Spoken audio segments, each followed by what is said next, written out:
Muy buenos días. A nombre del Centro de Estudios Guadalupanos de la UPAEP y del Colegio de Estudios Guadalupanos de la Universidad Intercontinental, les damos nuevamente la más cordial bienvenida al segundo encuentro guadalupano, el cual lleva el título Novedades científicas e históricas del acontecimiento guadalupano. En este último día de este evento escucharemos dos conferencias y además haremos un homenaje a un gran personaje.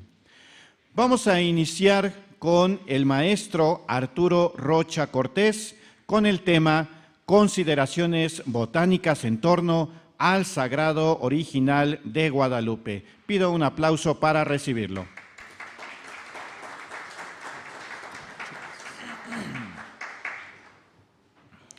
Voy a leer una parte breve de su currículum.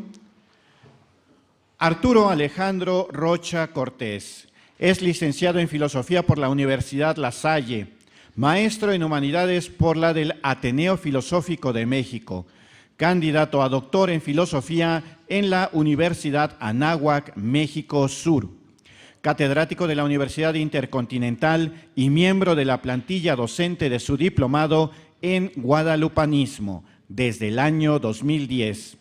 Secretario del Colegio de Estudios Guadalupanos de la Universidad Intercontinental y miembro de la plantilla docente de su diplomado en Guadalupanismo desde el año 2010. Secretario del Colegio de Estudios Guadalupanos de la Universidad Intercontinental a partir de 2012. Catedrático de la Universidad Autónoma del Estado de México y del Instituto Teletón de Estudios Superiores en Rehabilitación hasta el 2011.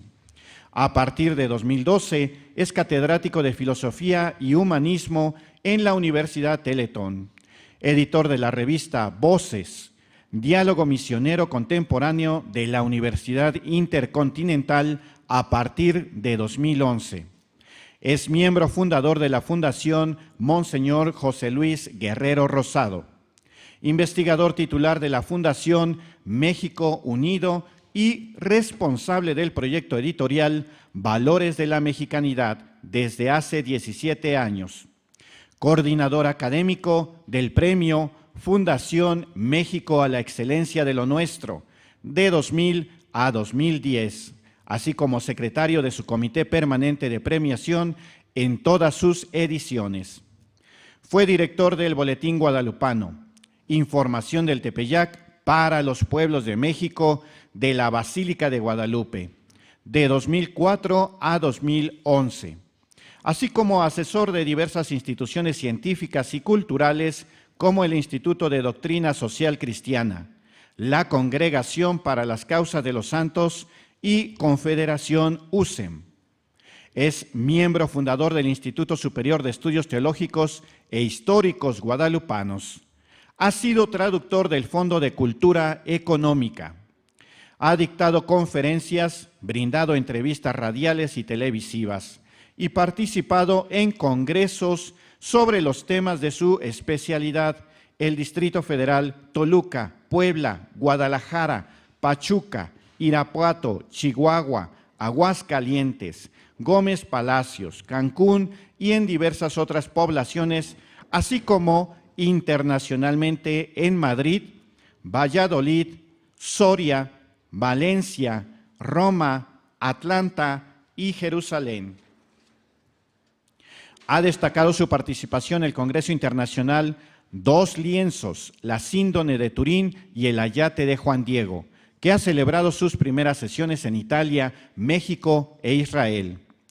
Ha recibido reconocimiento al mérito por sus investigaciones y obras publicadas de parte de la Sociedad Defensora del Tesoro Artístico de México. Es autor de los libros Nadie es ombligo en la tierra, Discapacidad en el México Antiguo, Cultura Náhuatl, México, Teletón, Miguel Ángel Porrúa, 2000. Obra esta que ha recibido óptimas reseñas de Ernesto de la Torre Villar y Ruy Pérez Tamayo. Los valores que unen a México, los valores propios de la mexicanidad, libro 1 del México prehispánico, Cultura Náhuatl. Juan Diego Cuauhtlatoatzin, Con otros autores, Basílica de Guadalupe, El Equilibrista, 2005. Virtud de México, el valor de la tradición, con Fundación México Unido, Miguel Ángel Porrúa, 2006. Monumenta Guadalupencia Mexicana, México, Insigne y Nacional Basílica de Guadalupe, Estrella Blanca, 2010.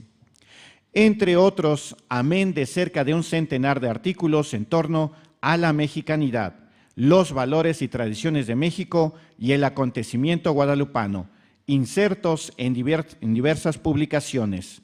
Es coautor y editor de las memorias y actas de los congresos guadalupanos. Mucho quiero, muchísimo deseo que aquí me levanten mi templo. Memoria del Congreso Guadalupano 2001. Primer aniversario de la canonización de San Juan Diego Cuauhtlatoatzin. Ha traducido para el Fondo de Cultura Económica obras como Diccionario de Ética y Filosofía Moral de Monique Canto Sperber, Las aventuras del heroísmo de Antonia Birbaum, y para el Instituto Mexicano de Doctrina Social Cristiana, Cuidar de la Creación de Marjorie Keenan, y para otras instituciones coordinado y o traducido los libros El despertar del espíritu mexicano de Mark Ehrlich y Cuéntanos tu historia. Pido un aplauso nuevamente para iniciar esta conferencia.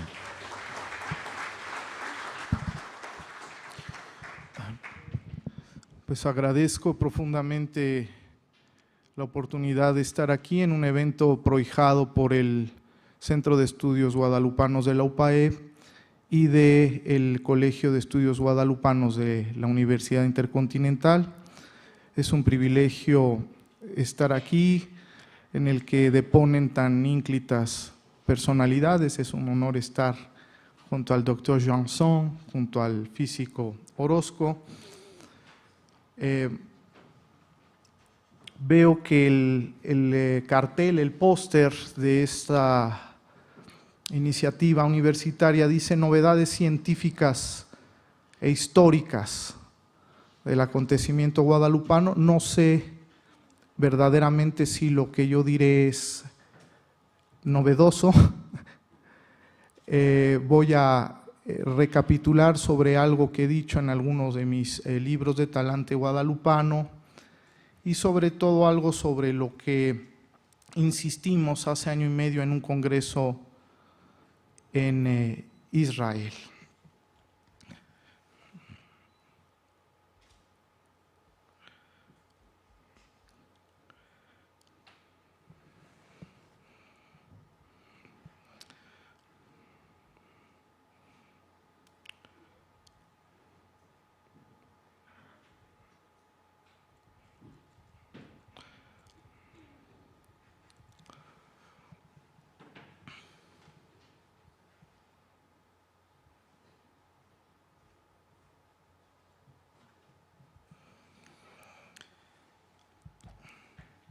En el horizonte de la pintura conventual novohispana, síntesis maravillosa de forma e inspiración, aparece la imagen de aquel Cristo del exconvento agustino de San Andrés Epazoyucan, en el estado de Hidalgo, que aquí nos permitimos recuperar. Se trata de una imagen que reviste para nosotros singulares significaciones y ya hemos elaborado en torno a ella en algunas de nuestras obras. Como es notorio, plasma el fresco a Jesús, que es presentado ante la multitud, curiosamente no por Pilatos, sino por el propio San Agustín de Hipona, según aventurada hipótesis de Christian Cazenave. Mas no es esto lo más singular, sino el hecho sugestivo de que el Cristo no lleva en las manos la palma del martirio, sino una planta de maíz. Es esta una muy peculiar síntesis pictórica, plasmada en los muros por los indígenas bajo la supervisión de los frailes, de lo que estaba ocurriendo en Anáhuac cuando apenas comenzaba a abrirse la corola de la fe, por emplear una frase magistral del Nican Mopowa, ayer evocado por el padre Francisco Morales. En efecto, la vernácula semilla había iniciado su incontenible floración, difusiva como el verbo, cultivada e irrigada por afanosos, aunque escasos operarios. Los frailes, artífices en buena medida de aquella que denominamos segunda conquista, pero que a la postre viene a ser la primera y la más importante. El mensaje evangélico, o lo que con la propiedad de la lengua náhuatl se denominaría Netilanixtlahtoli, la palabra del mensaje, iría cobrando paulatinamente la impronta de aquella nueva cultura, fruto del matrimonio de dos mundos, pero fiel con todo a su única verdad esencial, una verdad eterna, cifrada en conceptos elocuentes para los hombres de la flor y canto. Un acontecimiento tendrá, sin embargo, la virtud de catalizar o en rigor de volver genuinamente posible aquella conquista del espíritu que no había logrado ser, a los principios, lo persuasiva del entendimiento y suavemente atractiva de la voluntad que había deseado, por ejemplo, Fray Bartolomé de las Casas. Huelga decir que tal hecho es el acontecimiento guadalupano, o con más propiedad, el acontecimiento de María de Guadalupe. María, y esto ya lo hemos afirmado en alguna otra de nuestras obras dedicadas al indio Juan Diego, había adelantado ya el reloj de la salvación del hombre con aquello que relata el Evangelio de Juan: Señor, no tienen ya vino. Pero María, en su advocación de Guadalupe de México, en una providencial analogía, realiza exactamente eso: adelanta el reloj, pero de la evangelización americana. Ella lograría verter en términos cabalmente inteligibles, merced al lenguaje de los símbolos, la buena nueva de su Hijo, aquel que vino a anunciar a estas tierras y que palpita floralmente, hasta botánicamente, podríamos decir, ahí en su vientre virginal.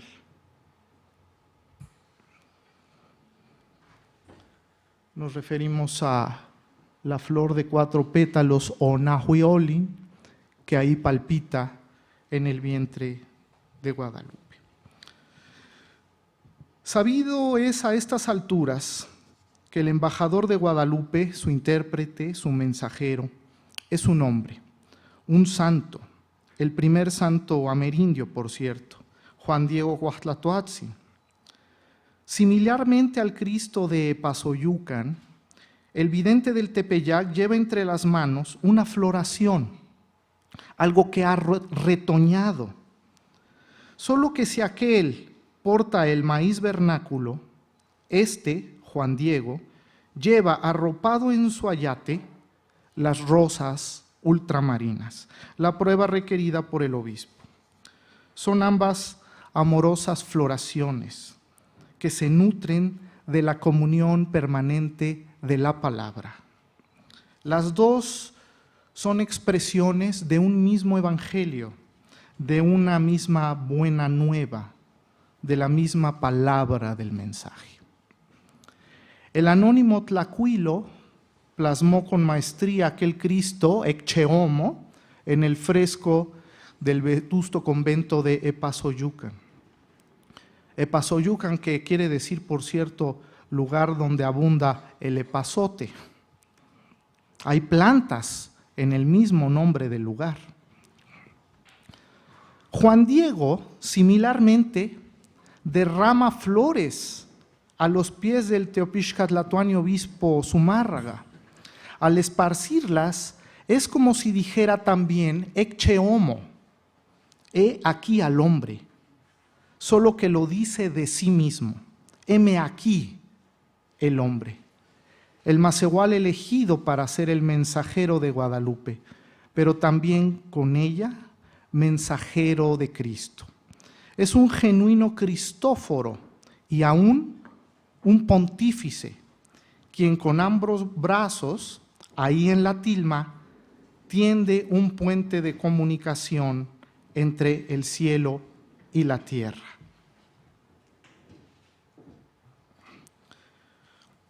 Huelga decir que en la exegética simbólica del sagrado original, lo que llamamos angelito no es otra cosa que Juan Diego Otzin. El desierto se cubrirá de flores. Al inicio de Thais, una de sus más bellas novelas, Anatole France evoca la vida ascética de los anacoretas y cenobitas de la Santa Tebaida, el aroma de cuyas virtudes ascendía al cielo merced al desprecio de las riquezas y de la concupiscencia de la carne. Así se cumplía, dice France, la palabra de los profetas que habían dicho, el desierto se cubrirá de flores, con lo que no se refiere sino a aquel pasaje de Isaías, se alegrarán el desierto y la soledad, el yermo se gozará y florecerá como la rosa. Una vez más, las flores. Y esto también lo capturaron los indígenas cuando en otro convento del siglo XVI plasmaron al fresco la Santa Tebaida. Pero no es mera retórica traer todo esto a colación. Ello es lo que de hecho ocurrió en el Tepeyac hace casi 5 siglos. Un cerro yermo, poblado de huizaches y mezquites, se cubriría de flores. Tal obró en la natura la madre de Ipalnemoani, la madre del verdaderísimo, o mejor dicho, arraigadísimo Dios por quien se vive. Juan Diego lo presenció, y con tal azoro que creía estar en el paraíso de sus ancestros. Él fue el privilegiado mártir, el señalado testigo de aquellos hechos cifrados en categorías vegetales. Y el olor de las virtudes de Juan Diego, como una flor, también ascendería al cielo. Pero hay más aquí. Cubrirse el desierto de flores es volver de la muerte a la vida. Metáfora elocuentísima para los hombres de la Tecpilahtoli. El mezquite o mizquitl náhuatl es palabra emparentada con miquixtli, muerte, mortalidad, ahogamiento.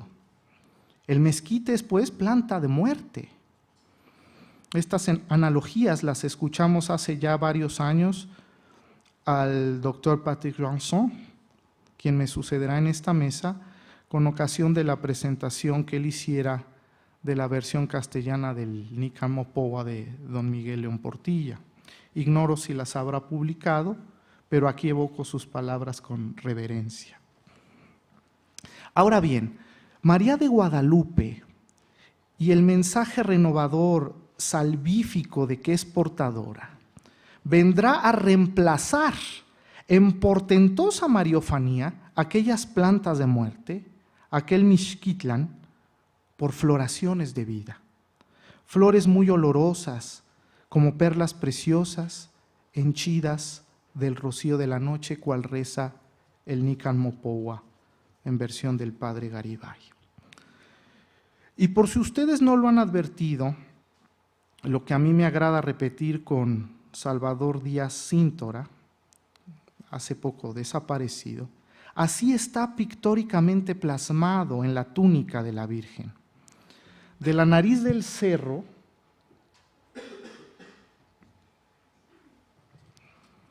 el Tepeyac propiamente dicho, manan ríos floridos, ríos de agua de vida, de la que abrevarían aquellos indios neófitos a quienes iban dirigidos estos enigmas.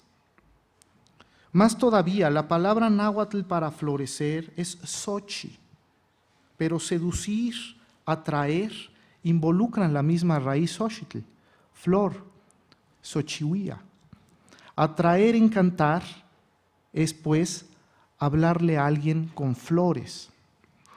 Por eso, las narraciones en náhuatl de las apariciones refieren que Nuestra Señora de Guadalupe hablaba una dulce y suave palabra, acariciadora, pero también recreadora, renovadora. Inihiyotzin, initlastolzin, inhuelxenca tehuelamashti, inhueltecpiltic, yuki inkimo xoxonahuilia, kimo tlatlazotlilía. Extraordinariamente bien lo captó el padre Garibay, ejemplar hermeneuta de estas sutilezas del náhuatl, cuando tradujo el mencionado versículo como su plácida palabra, su voz suavemente recreadora, muy grata, como que acaricia y procura amor. Incluso Juan Diego, y esto ya lo mencionábamos al principio, no bien empieza a barruntar que era santa la tierra que pisaba, como otro Jacob en Betel, que algo prodigioso estaba ocurriendo en aquella colina, apela al conocimiento de su infidelidad y se pregunta si acaso no estaría en la tierra de sus antepasados, de sus ancestros, en la tierra florida, Xochititlalpan. Aquellas flores, aunadas al canto de las aves, permitirán a Juan Diego conocer que el Tepeyac florido era la puerta del cielo. Y como Jacob, decir para sus adentros, en realidad el Señor está en este lugar y yo no lo sabía. Tela sui generis. Quisiera dar lectura a una cita de un documento de 1820, cuyo texto íntegro hemos publicado en la revista Voces de la Universidad Intercontinental, órgano del que somos editores. La pertinencia de esta cita se comprenderá enseguida y también por qué he querido elaborar largamente al principio de esta ponencia sobre flores y vegetales. Y cito, don José Mariano Ruiz de Alarcón, canónigo de la insigne Colegiata Nacional de Nuestra Señora de Guadalupe, ante vuestra señoría como más haya lugar en derecho, digo que habrá 30 o 40 años que al estar limpiando el marco de oro de la Santísima Virgen dos plateros, por una casualidad se les volteó la limeta en que tenían el aguafuerte destinado para dicha operación, la que se derramó sobre el ayate en que está estampada esta soberana señora. Pero a pesar de lo activo que es este ingrediente, pues hasta el acero de muele, no le causó al ayate la menor impresión y solo ha quedado manchado al lado izquierdo del paño o lienzo que lo une. Este acontecimiento es muy digno de que quede autenticado en el archivo de dicha colegiata, para que en lo futuro reluzca más y más la milagrosa aparición de esta santísima imagen que quiso y aún está favoreciendo a los de este hemisferio. Pues a pesar de haberse estampado milagrosamente en un tosco ayate de 289 años a esta parte y de haberse derramado sobre él el agua fuerte que llevo indicada, habrá 30 o 40 años, se halla intacto y con solo la mancha que manifiesta otro milagro, lo mismo que siempre se ha visto sin advertirse el más mínimo demérito. Hasta ahí la cita. Los hechos a los que se refiere el canónigo Ruiz de Alarcón tuvieron verificativo en 1783 o 1784 y serían documentados hasta 36 años después. Las razones de esta postergación son diversas y en la propia información se explicitan. Al margen de estas cuestiones, aquí se impone una pregunta en automático. ¿Qué clase de tela es esta? ¿En qué está estampada la imagen de Nuestra Señora de Guadalupe de México? ¿De qué material está hecha que ha sido capaz de resistir los embates del ácido nítrico? Que tal huelga decir, es el agua fuerte, sin registrar apenas sino leves daños. Tendremos que esperar al estudio ya prometido, en el que se prodiga la industria y la diligencia del maestro Eugenio Urrutia, que creo que hoy no está por aquí, para comprender cómo este hecho puede, sin embargo, no resultar tan asombroso, pues químicamente un ácido puede demoler un metal, pero dejar indemne una tela, de urdimbre vegetal o no. Pero aguardemos, pues, su científica aportación. Entre tanto, ya hemos esbozado esta objeción en nuestro mencionado artículo de la revista Voces.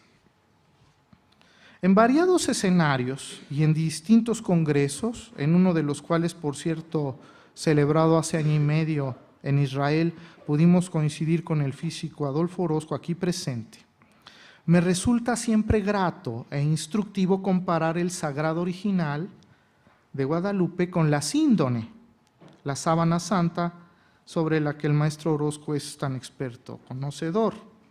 La primera similitud es que ambas, síndone y tilma juandieguina, son las dos más importantes imágenes aqueropitas o aqueropoéticas, esto es, no hechas por mano humana, de la catolicidad. La segunda similitud entre estos dos lienzos, la sábana santa y la tilma de Juan Diego, es que ambas son precisamente lienzos y que están confeccionados con fibras vegetales. De la síndone, cuya historicidad se encuentra adecuadamente explicitada al menos hasta 1357, se sabe con certidumbre está confeccionada de lino.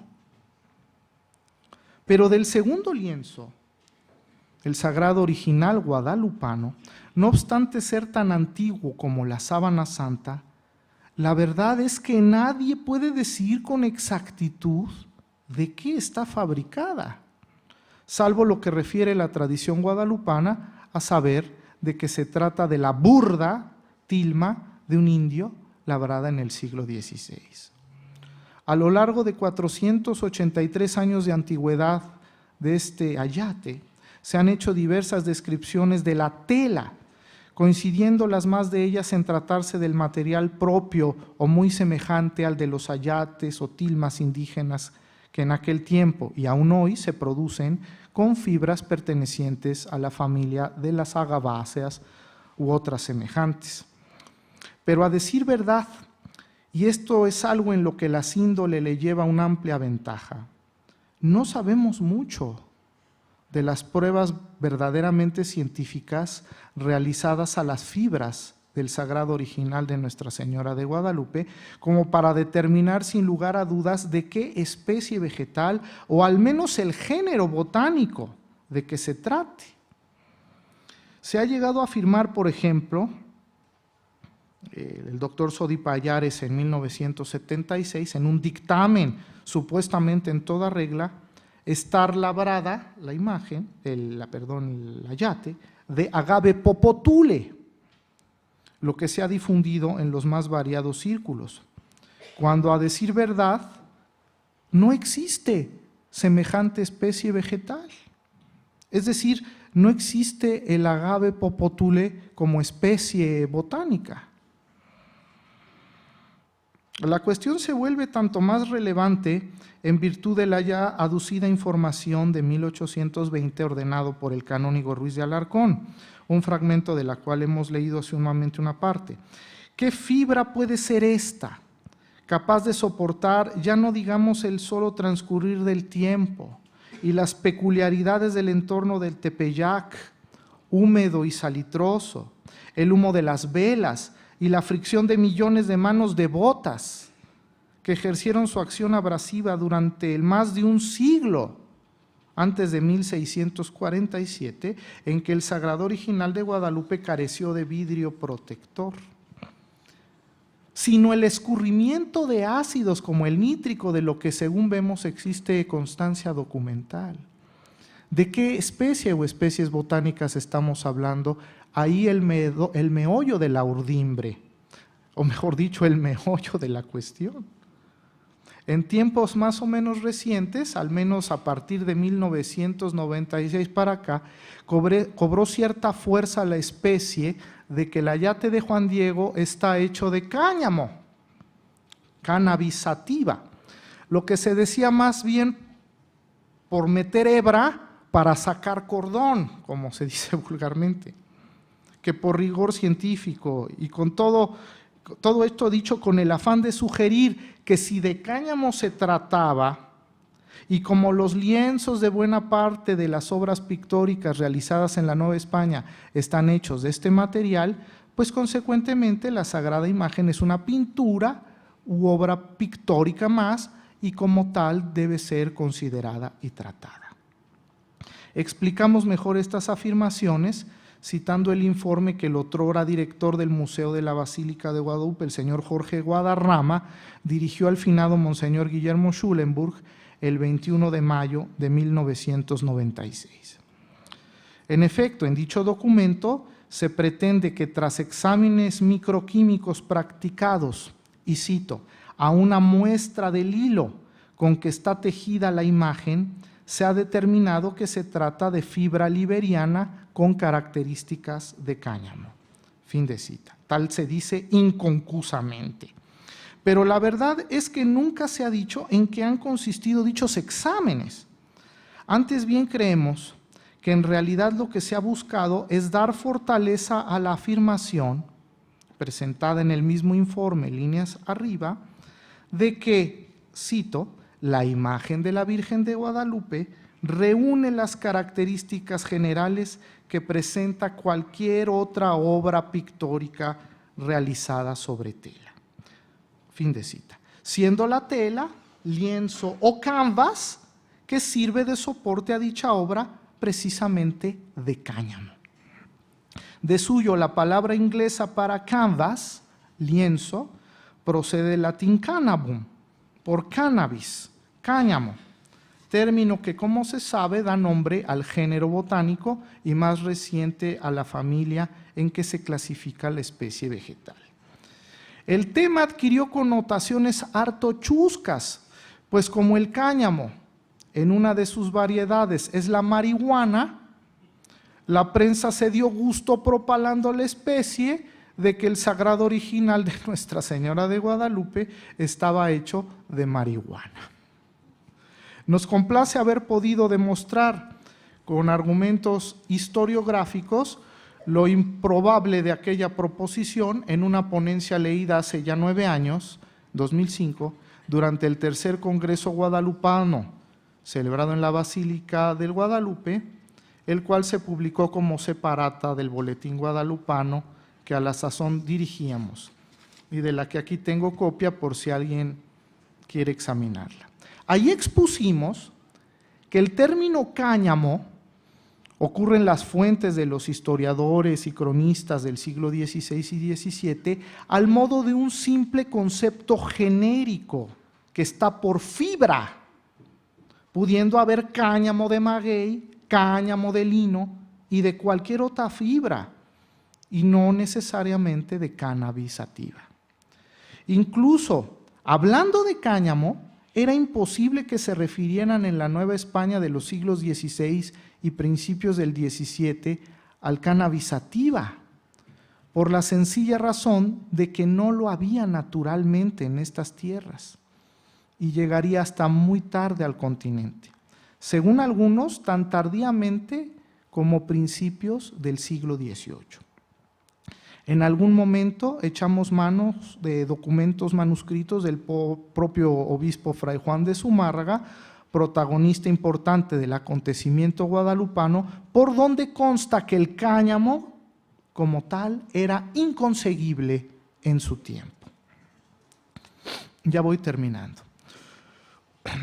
Al margen de lo que esté fabricada la tela que brinda soporte material al sagrado original, aquí lo relevante es que en la tradición guadalupana, la tilma no solo envolvería y guarecería del frío invernal el cuerpo del indio Juan Diego en su peregrinaje de madrugada a Zatatelolco, pasando por el cerro del Tepeyac, donde se le haría visible la Señora del Cielo, sino que, y esto es lo esencial, el indígena iba trashumando precisamente unas serranías que se llaman pobladas mayoritariamente por huizaches y mezquites, especies vegetales cuyas características y morfología bien habrían posibilitado el que dejara sus trazas sobre la tilma, que por su rudeza era muy susceptible de captar polen y otros elementos por donde él iba pasando.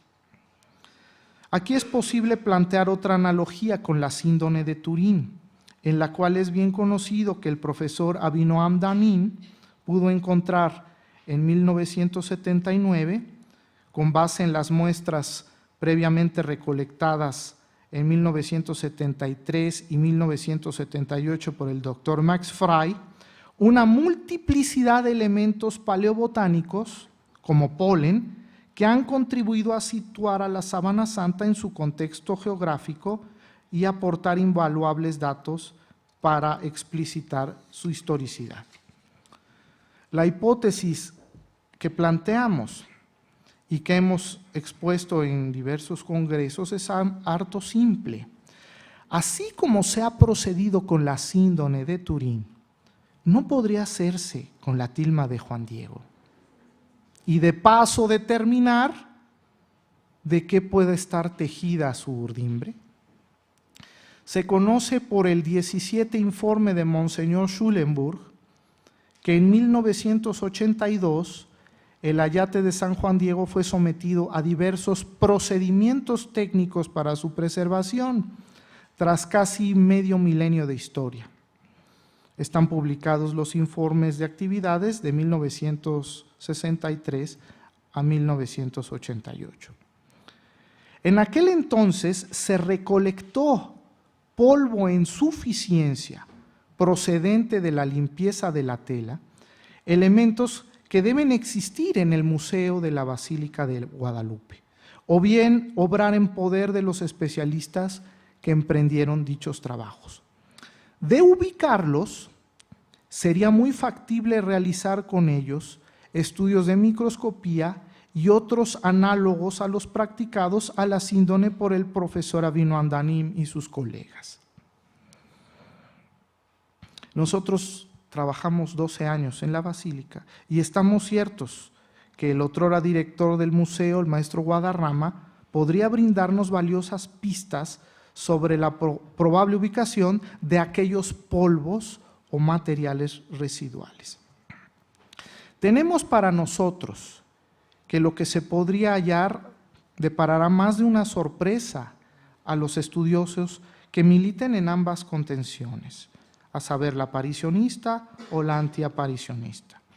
¿Quién sabe si no sería posible encontrar, como por cierto suponemos, vestigios de polen y aún otros elementos botánicos más conspicuos de plantas como el mezquite, Prosopis juliflora, a semejanza de como en la síndone se halló, por ejemplo, Gundelia turneforti o Zygophyllum dumosum, la presencia de cuyos granos de polen indicaría que la Sábana Santa se había originado precisamente en el área de Jerusalén. La ocurrencia de polen de estas dos plantas es altamente significativa, pues Gundelia turneforti es un género monotípico para el cercano oriente. La morfología de su polen es única para aquella familia vegetal. Por su parte, Dumosum es una planta endémica con inusual morfología de las hojas. La ocurrencia de estas dos plantas en la síndone es un indicio, según los expertos, de que estuvieron en el cuerpo antes de que el proceso de formación de las imágenes en la tela tuviera lugar. Es decir, no podríamos proceder semejantemente con el sagrado original de Guadalupe. Así que surgen estas tres propuestas de estudio que esbozo brevemente. 1. Aislar unas pocas fibras del sagrado original de Guadalupe y someterlas a un estudio particular, como es el que es capaz de realizar el Instituto de Biología de la UNAM, lo que hemos consultado en repetidas ocasiones, para determinar sin lugar a dudas y descendiendo hasta el género vegetal, posiblemente no hasta la especie, pero sí hasta el género, de qué está tejida la tilma. Si es agave con lino, o si es yuca, pero yo creo que en el siglo XXI esto se debería ya de saber. Alguien podría preguntar que para qué se requiere semejante certidumbre. La verdad nos exige saber esto. Si con la síndone existe desde hace siglos esta certeza, es poco menos que vergonzoso que no lo sepamos en el sagrado original de Guadalupe. El que les habla ha estado en la cercana presencia de la tilma al menos en 5 ocasiones diferentes, constatando en todas la existencia de fibras aisladas en la parte de abajo del lienzo, susceptible de estos estudios.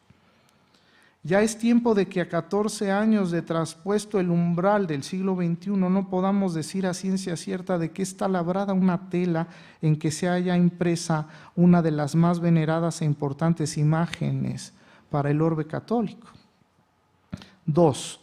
Convendría proponer, por ejemplo, al señor cardenal Rivera Carrera, arzobispo primado de México, quien es el custodio natural del ayate de Juan Diego, proveyese al interior de la basílica a modo de que se indague la existencia de los polvos resultantes de la limpieza de la imagen a los que hemos hecho alusión. No con el propósito de hallar elementos botánicos como los que naturalmente se esperaría encontrar, máxime habiéndose hallado siempre el ayate, salvo pocos años, en el ámbito y contexto del Tepeyac, sino para encontrar otros que nunca se han indagado y que brindarían contundentes confirmaciones de la historicidad de las mariofanías guadalupanas. Nos referimos al hecho de que Juan Diego, según la tradición inmemorial, llevó al obispo Zumárraga unas flores que constituirían la prueba por este requerida. Ahora bien, el Nicanmopohua, la relación prístina y en lengua náhuatl de las apariciones en el Tepeyac, habla no propiamente de rosas, sino de Castillan Xochitl, es decir, flores de Castilla. ¿Cuáles serán estas flores? ¿De qué especie? ¿Han podido dejar evidencia de su tránsito fugaz por la tilma en la forma de elementos botánicos reconocibles al microscopio? No sabemos. Y 3, al margen de qué índole de estudio se propongan, se deberá estar apercibidos sobre la aplicación sobre el sagrado original de Guadalupe el 4 de noviembre de 1982 y con la finalidad de consolidar la capa pictórica de la tilma de una solución de cera microcristalina y resinas acrílicas conocida comercialmente como Veva 371, aplicada con pincel, actuando además como una ligerísima capa protectora contra elementos extraños que pudieran adherirse a la misma pintura. La cuestión en todo caso es la de determinar si este tipo de cera no pudiera obstaculizar otro tipo de estudios. Pero creemos, y creo que el físico Orozco aquí presente coincide conmigo, es necesario realizar estas pesquisas, estos estudios de carácter paleobotánico y después de casi de 500 años, realizar una prueba harto sencilla para determinar cómo es posible que una tela de esta índole, que si está hecho de agave, normalmente no viviría más, no sobreviviría más de 20 o 25 años, ha podido estar con nosotros por lo menos 483 años. En fin, esto es lo que quería compartir con ustedes y ya he terminado de decir. Muchas gracias.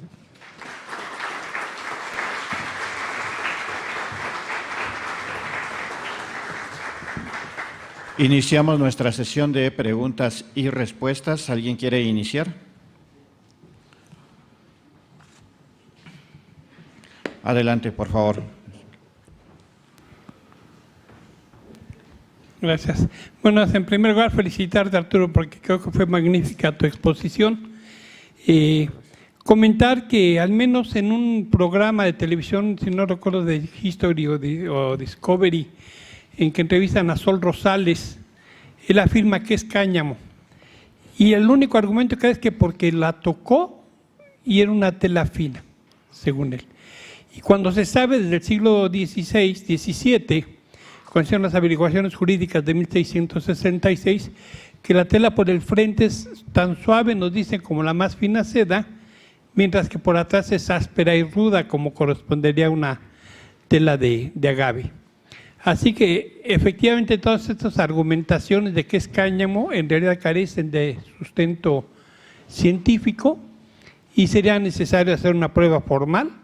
Ayer en lo que presentamos pues simplemente se ve la apariencia, pero no hay un análisis químico adecuado para poder saber de qué materia está hecha, y creo que es un tema que bien apunta, se está por resolverse. Gracias. Sí, efectivamente. Es que hay de tilmas a tilmas. Y por ejemplo, el doctor Johnson es un experto en el México antiguo, en ese periodo. El mismo Sahagún nos habla de isotilmatli, tilmas de isote, o sea, es yuca elefantipes, y hay otras especies. Pero las tilmas que se hacen, por ejemplo, de yucas, son muy finas, son suaves al tacto. Pero bueno, pensemos el siglo XVIII, los protomédicos que las examinaban, pues no eran botánicos, ellos decían, es un ayate, debe ser burdo, como dicen los documentos del 66, ¿no? Una tela más propia para cerner tierras.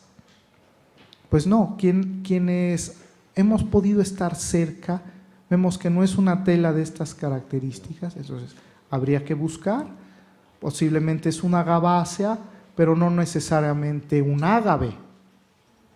Incluso Sahagún habla del patimetl, ¿verdad? Que el protomédico Francisco Hernández identificaba con el metal finísimo, ¿no? Metal lenísimo, decía él, porque producía unas fibras muy delicadas. Entonces creo que es importante realizar estos estudios. Existe la tecnología para ello. Yo el año 2000 tuve el gusto, el privilegio de presentar uno de mis libros sobre la discapacidad en el México antiguo. Lo presentó el doctor Ernesto de la Torre Villar, el doctor José Rubén Romero Galván, pero sobre todo ahí estaba el doctor Robert Bay, que fue director del Instituto de Biología de la UNAM. Y en ese tiempo, laborando yo en la Basílica, había este interés, y el doctor Bay decía, con las fibras recogidas in situ podemos hacer estos estudios, pero no andar abriendo los relicarios, porque si abrimos los relicarios como del que hablaste tú ayer, nada nos dice fehacientemente que esas fibras hayan efectivamente procedido del sagrado original de Guadalupe. ¡Ay, caray! Bueno, esto, por cierto, esos son los pájaros del Nicamopoa. Esta es una lámina de uno de mis libros, el Coyoltotl y el Sinitzcan. El pájaro bandera, que es un trogónido, pariente del quetzal, que tiene, vean ustedes qué orgullo, vernáculo, los colores del lábaro patrio. Por eso cuando lo describió Swanson en 1827, lo bautizó como Trogon mexicanus, por llevar los colores del lábaro. Pero en fin, ya me extendí en el comentario, no sé si hay alguna otra pregunta. Aquí, Arturo. Sí, acá. Sí, doctor. Bueno, antes que nada te quiero felicitar, Arturo, por esta excelente exposición. Ahora, regresando al material de la tilma, en tiempos precolombinos sí se oponía el ayate, ¿no?, que era de fibra de maguey, de ixtle, y también, bueno, y la tilma, que era supuestamente de algodón. El algodón era, digamos, no solamente algo de lujo, pero también, curiosamente, después con los frailes, algo relacionado con el pecado. Cuando vemos Tlazolteo, tiene todos sus atuendos de algodón y se oponía, y el padre el fray Diego Gante, Pedro de Gante, por ejemplo, en su catecismo en imágenes, pone el pecado con todos esos signos distintivos del algodón, ¿no? O sea, yo creo que aquí habría una oposición semiológica entre la tilma de algodón de la gente, digamos, de arriba, y el ayate, precisamente, de Juan Diego, que, digamos, remite a la humildad. La humildad me parece muy importante porque cuando Coatlicue habla con Huitzilopochtli, que se va a meter como sol poniente, le dice que tiene que cambiar su ropa de luz solar por ropa de nequén, en este caso de una variante del agave, ¿no? Pues ahí ya lo tienen, ¿verdad? Ese elemento semiológico que nos remite a la proverbial pobreza y humildad franciscana que algunos quieren hacer recaer en el indio Juan Diego. Aunque los franciscanos no veían con muy buenos ojos el acontecimiento guadalupano, ya lo hemos dicho, pero sí la figura virtuosa, humildemente virtuosa de Juan Diego, pues sí, ese al menos sí sería un símbolo caro al franciscanismo del siglo XVI. Sí. Sí, felicidades por esta magnífica plática. Y existe el estudio científico que hizo Isaac Ochoterena todavía en el Instituto de Biología de la UNAM, porque se puede hacer un estudio comparativo si hay posibilidades de hacerse actualmente y compararlos, inclusive si se logran encontrar los del premio Nobel de Richard Kuhn, sería un éxito, ¿no?, poder comparar esos tres estudios, ¿no? Pero yo creo que el más cercano pues es el de Isaac Ochoterena, que sí se hizo en 1946. Sí, incluso él dice que es una tela de agave cuya especie no es dable determinar, pero lo que conocemos es el dictamen, que es un folio. Ayer el físico Orozco lo mencionó, pero nos interesa conocer los estudios que dieron sustento a semejante dictamen. Ustedes dirán, ¿y para qué les interesa eso? O sea, la imagen está ahí. Creo que es importante en el espíritu de esta indagación de carácter científico. Si lo sabemos en la síndone con harta precisión, algo que nos pertenece, no lo sabemos, y si queremos saberlo no se nos permite indagarlo. Le ha caído ácido, le han puesto una bomba, ¿recuerdan ustedes? Dinamita. Estuvo en el Sagrado Original de Guadalupe, no sé si ustedes lo saben, envuelto en seda durante 3 años y guardado en el interior de un ropero.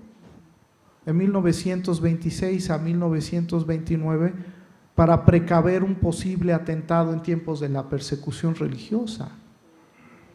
Le ha caído el ácido que hemos visto, pero sobre todo el humo de las velas, la fricción de las manos devotas.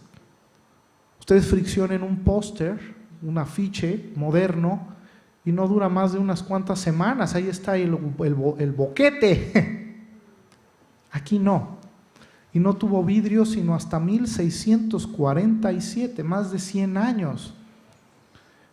Incluso en 1629 se le llevó a catedral, ¿no?, para que bajaran las aguas de la inundación. Imaginen ustedes todo eso.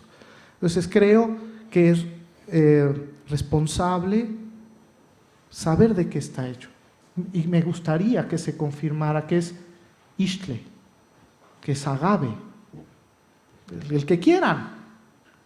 y no algo de factura tan delicada como las Tlaxtilmatlin de las que habla Sahagún y los cronistas de Indias.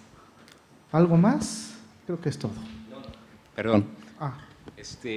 Bueno, ya me ganaste el comentario que de alguna manera iba en función del atentado con la bomba. Sin embargo, quiero referirme a este ciclo de conferencias que a mí en lo personal aporta demasiado, y yo quisiera hacer una sugerencia, que esto se repitiera en el mes de diciembre. De alguna manera, yo en estos 3 días he conocido cosas interesantísimas acerca del ayate de Juan Diego, de la aparición de la Virgen de Guadalupe, y en lo personal estoy convencido de que estas investigaciones nos van a llevar a una conclusión, que se confirma la autenticidad de este ayate. Entonces, a eso me quería referir, y quiero terminar con una cita de un personaje que fue enemigo total de esta imagen, de nuestra imagen de Guadalupe. Recordarás a Plutarco Elías Calles, de triste memoria, decía: no terminaré mi vida hasta no lograr que esta tilma sea la montura de mi caballo. Es lamentable este tipo de afirmaciones, pero ahí está la confirmación de la fe, está la confirmación de la ciencia y, por supuesto, el conocimiento de una obra divina extraordinaria. Muchas gracias. Arturo, nada más me gustaría si pudieras contar un poco más de esas analogías que encuentras entre la sábana santa y la tilma de Juan Diego. Bueno, muy rápidamente, hemos dicho que las dos son imágenes aqueropitas, las dos son lienzos, pero sobre todo hay un elemento simbólico muy interesante. Yo veo en el sagrado original de Guadalupe el alfa de la vida humanada de Cristo. ¿En dónde está el alfa? Pues de esto se ha escrito mucho, en el símbolo del Nahui Olin, que era un símbolo de la dignidad solar, símbolo de Ometeotl en el México antiguo, pero que en el contexto de la imagen viene a decirle a quienes lo ven que esta persona, en siendo doncella, está preñada del sol, está preñada de Dios. Es el alfa de la vida humanada de Cristo. Ahora, ¿cuál es el omega? Pues es la síndone. La síndone de Turín, pues son los lienzos mortuorios, son los lienzos que recibirán a Jesús. Entonces, mi modo de ver, en estos dos lienzos, que pueden ser colocados frente a frente, cristaliza el periplo alfa omega de la vida humanada de Cristo. Ponerlos frente a frente, una nenamictilisli de lienzos, es interesante, ¿no? Poner nenamictilisli, no sé, ustedes lo saben, es la palabra que usaban los nahuas para referirse al matrimonio. Pero no tiene nada que ver con anudar las vestiduras, que en eso consistía la ceremonia, ¿no? En la etimología, el doctor Johnson me corregirá, nenamictilisli es enfrentamiento, pero no un enfrentamiento necesariamente polémico, es un enfrentamiento de estar frente a frente, encuentro. Es lo que en latín se dice respeto. Respeto. El encontrarse, el mirar al otro y el otro reconocerse en tu mirar, eso palpita, a mi modo de ver, en la etimología de la nenamictilisli de los hombres de la flor y canto. Bueno, creo nos terminamos. Si no, la última pregunta, Carlos, no sé si querías hacerla para sí, pasar ya a nuestro sí, claro, segundo evento. Sí, claro, te felicito, de verdad una estupenda plática. Yo nada más quería hacer hincapié en una situación. Se ha tocado muchos puntos, el ácido, etcétera, etcétera, pero se ha tocado poco la explosión de 1920 y tantos. 21.